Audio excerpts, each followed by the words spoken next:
Mutual funds के बारे में क्या कहें। उन्होंने अपनी पोजीशनिंग इतनी हसीन बना रखी है कि अब हमारे दिमाग में भी बैठ गया कि म्यूचुअल फंड सही है।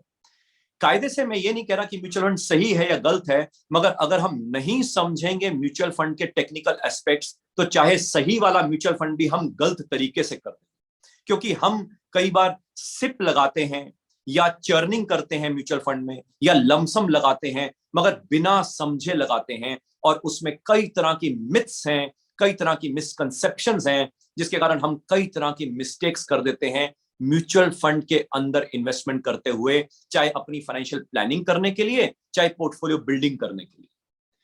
आज की वीडियो में मैं उम्मीद करता हूं कि आपको सारी मिथ्स, मिसकंसेप्शंस एंड मिस्टेक्स के बारे में समझ आएगा। हालांकि इसके ऊपर कई ऐसी बातें हैं जो एक वीडियो में खत्म होने वाली कहानी नहीं है, तो मैं कोशिश करूंगा कि म्यूचुअल फंड के ऊपर आने वाले समय में मैं और वीडियोस देने की कोशिश करूंगा, पर्टिकुलरली इन दिस सीरीज। मगर आज के लिए आप आज की वीडियो को एंजॉय कीजिए एंड समझिए।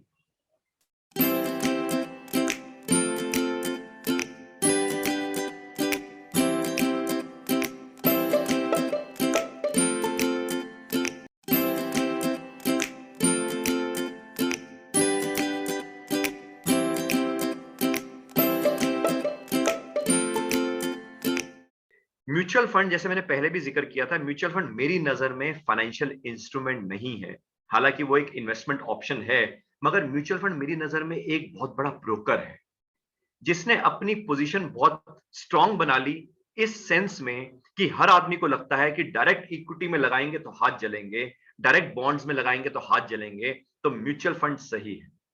उन्होंने ब्रांडिंग या पोजीशनिंग ऐसी कर रखी है कि उनके पास नॉलेजेबल लोग हैं, एक्सपर्ट लोग हैं, वगैरह वगैरह। मगर मेरा ऐसा समझना है और मानना है कि म्यूचुअल फंड में नॉर्मली आदमी जो लोग होते हैं, वो हर समय हर पल debt fund, balance fund, growth fund, small cap fund, mid cap fund, large cap fund वगैरह वगैरह में लगाते हैं। अगर वो थोड़ी सी नॉलेज ले लें, अगर वो थोड़ा सा समझ लें, तो आप सोचो, म्यूचुअल फंड जितने भी ग्रोथ ओरिएंटेड हैं वो इक्विटीज में लगाते हैं, तो क्यों ना हम समझ के डायरेक्ट इक्विटीज में लगाएं। और जो म्यूचुअल फंड डेट फंड्स वाले हैं वो बॉन्ड्स में लगाते हैं, तो हम नॉलेजेबल बन के हम डायरेक्ट रेलेवेंट बॉन्ड्स में लगा सकते हैं।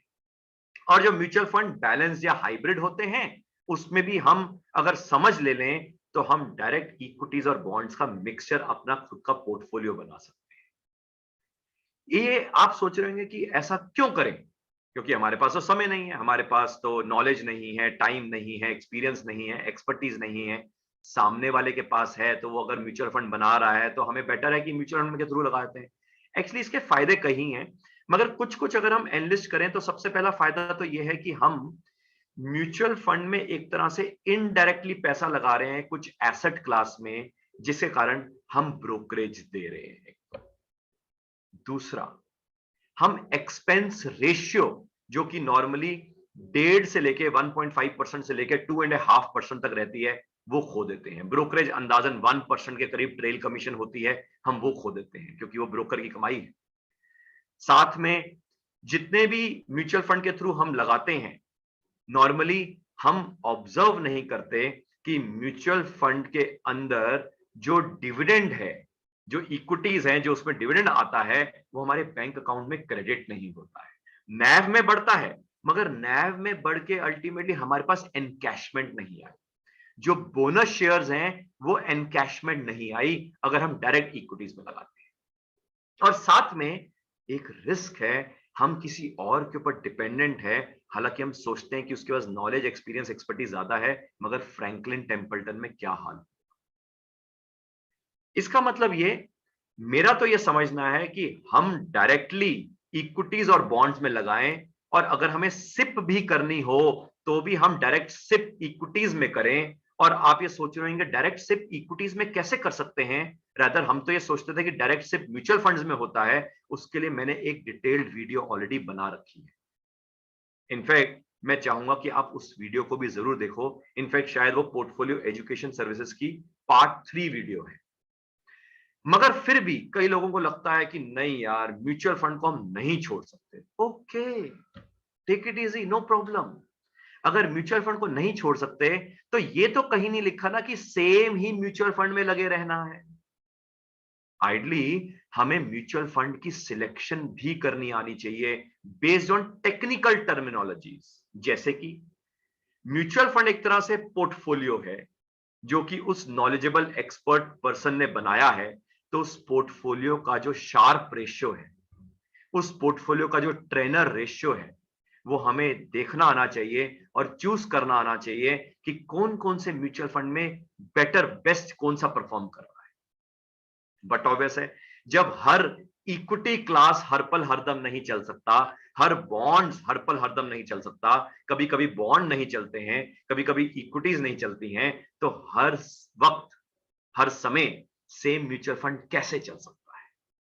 यानी कि हमें अगर म्यूचुअल फंड में लगाने का शौक भी है तो म्यूचुअल फंड को भी हमें चर्न करने आना चाहिए बेस्ड ऑन उसका शार्प रेशियो, उसका ट्रेनर रेशियो, उसका बीटा, क्या वो एक्स्ट्रा रिटर्न दे रहा है अपने बेंचमार्क से ज्यादा यानी कि अल्फा, क्या उसका रिस्क जो है एज अगेंस्ट रिटर्न, क्योंकि हम म्यूचुअल फंड में लगा रहे हैं ये सोच के कम रिस्की है, क्योंकि इक्विटीज तो डायरेक्टली लगाएंगे तो बहुत रिस्की है, बॉन्ड्स डायरेक्टली लगाएंगे तो बहुत रिस्की है, तो कायदे से म्यूचुअल फंड में स्टैंडर्ड डिविएशन रिस्क कम होना चाहिए। तो उसका स्टैंडर्ड डिविएशन यानी कि रिस्क कितना है, रिस्क विजाविज रिटर्न कितना है, यानी कि ये पैरामीटर्स तो हम देखते ही नहीं है क्योंकि हमें समझ ही नहीं। कभी आपने जिसके थ्रू म्यूचुअल फंड आप लगाते हैं, कभी उससे पूछा है जिस म्यूचुअल फंड में तू लगा रहा है उसका अल्फा क्या है, बीटा क्या है, शार्प रेशियो क्या है, ट्रेनर रेशियो क्या है, कोएफिशिएंट ऑफ डिटर्मिनेशन क्या है? ये सारी टेक्निकल लैंग्वेज है and I am dead sure जब आप पूछेंगे उसको भी नहीं पता होगा।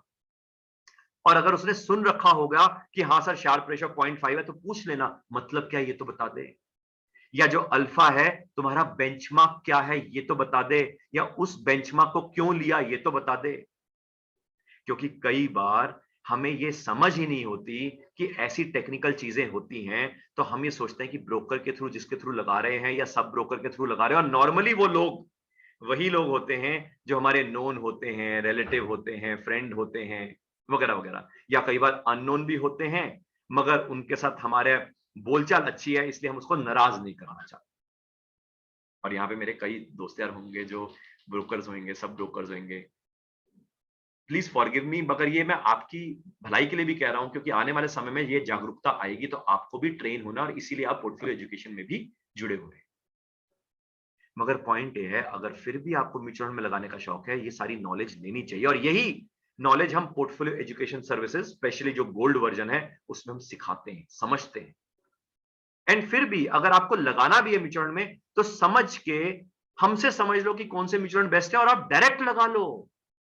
आपको कि डायरेक्ट मतलब किसी ब्रोकर के थ्रू लगाने की जरूरत नहीं, आपकी ब्रोकरेज बचेगी, आपको एक्स्ट्रा रिटर्न आएगा अगर आपको लगाने का शौक है। फिर भी आपको पता है ब्रोकर कभी भी या सब ब्रोकर कभी भी आपका म्यूचुअल फंड का पोर्टफोलियो कॉर्पस कभी भी चर्न नहीं करेगा, कभी भी आपको नया म्यूचुअल फंड नॉर्मली नहीं बताएगा, आपको एक एडिशनल म्यूचुअल फंड तभी बताएगा जब आपकी और सिप लेनी हो। एग्जिस्टिंग सिप का जो अमाउंट है वो एग्जिस्टिंग म्यूचुअल फंड से चेंज करके कहीं न्यू म्यूचुअल फंड में क्यों नहीं डालता? क्योंकि उसको ट्रेल कमीशन आती है। पहले उसको अपफ्रंट कमीशन भी आती थी, तो वो अगर चेंज करता था तो उसको अपफ्रंट कमीशन आती थी, मगर अब उसको अपफ्रंट कमीशन नहीं आती। तो उसको रोजी रोटी तभी चलती है जब आप उसी म्यूचुअल फंड में जुड़े रहें जहां पे वो आपको एक बार बेच के जा चुका है। और वो सेम म्यूचुअल फंड हर पल हरदम नहीं चल सकता। एक जमाना पहले एचडीएफसी टॉप 200 चलता था जिसका नाम आज एचडीएफसी टॉप 100 है। उसके बाद एक जमाना मोतीलाल ओसवाल के टॉप 25 चलते थे। रिसेंटली एक जमाना आया मिराए एसेट के फोकस्ड फंड चलता था। आजकल एक्सिस का ब्लू चिप चल रहा है, कल को कुछ और चलेगा। यानी कि ये जो मूवमेंट है ना म्यूचुअल फंड, जो बेस्ट परफॉर्मिंग म्यूचुअल फंड्स हैं वो हम इंडिपेंडेंट स्टडी करते हैं। पोर्टफोलियो एजुकेशन में हम इंडिपेंडेंट स्टडी करते हैं क्योंकि हमें किसी से कोई कमाई नहीं करनी ना, हमें किसी से कोई ब्रोकरेज नहीं कमानी, तो हम हर महीने इंडिपेंडेंट इन हाउस रिसर्च करके देखते हैं कौन सा म्यूचुअल फंड बेस्ट चल रहा है इस महीने के हिसाब से। एंड अगर किसी को शौक है म्यूचुअल फंड का, वो दामन नहीं छोड़ सकता, तो हम कहते हैं इस महीने का सिप यहां पे जाएगा, अगले महीने फिर चेंज हो सकता है, फिर हो सकता है 3-4 महीने के बाद वही म्यूचुअल फंड फिर दोबारा बेस्ट बन जाए। यानी कि आपकी चर्निंग बेटर हो सकती है, और आप डायरेक्ट लगाएंगे तो आपकी ब्रोकरेज बच सकती है। और डायरेक्ट फंड में तो जो कंपनीज है ना, जो म्यूचुअल फंड कंपनीज हैं, वो आपको एक्स्ट्रा रिटर्न भी देती हैं। अगर मेरा कहने का पर्पस ये है कि जब हम ये चीज समझेंगे तो हमें पता लगेगा कि मार्केट में कैसे हमें म्यूचुअल फंड में भी मिस सेलिंग होती है। इसका मतलब ये, म्यूचुअल फंड में भी आपको नॉलेजेबल बनना पड़ेगा, सीखना पड़ेगा। म्यूचुअल फंड्स में बहुत बातें हैं और मैं उम्मीद करता हूं कि आज की जो बातें थी वो आपको कुछ कुछ समझ आई होंगी कि कहां कहां हम कैसी कैसी मिथ्स और मिसकंसेप्शंस लेके दिमाग में कई तरह की मिस्टेक्स कर रहे हैं।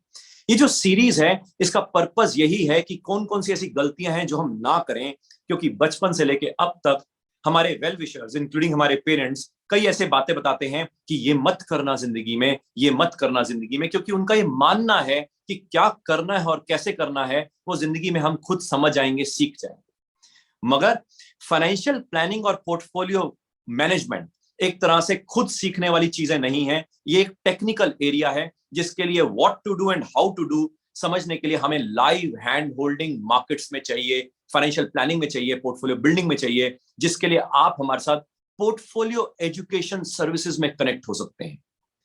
हालांकि कोशिश मेरी ये है कि यहां पे आप क्या क्या गलतियां ना करें वो बताऊं, एंड जिसके लिए मैं उम्मीद करता हूं कि आप ऑलरेडी मेरे साथ YouTube पे कनेक्टेड हैं। ऐसी वीडियोस हर सैटरडे में अपलोड करता हूं एंड ताकि आपको पहुंच जाए, एंड बाकी सोशल मीडिया हैंडल्स पे भी आप कनेक्ट हो सकते हैं। Thank you very much. जय हिंद।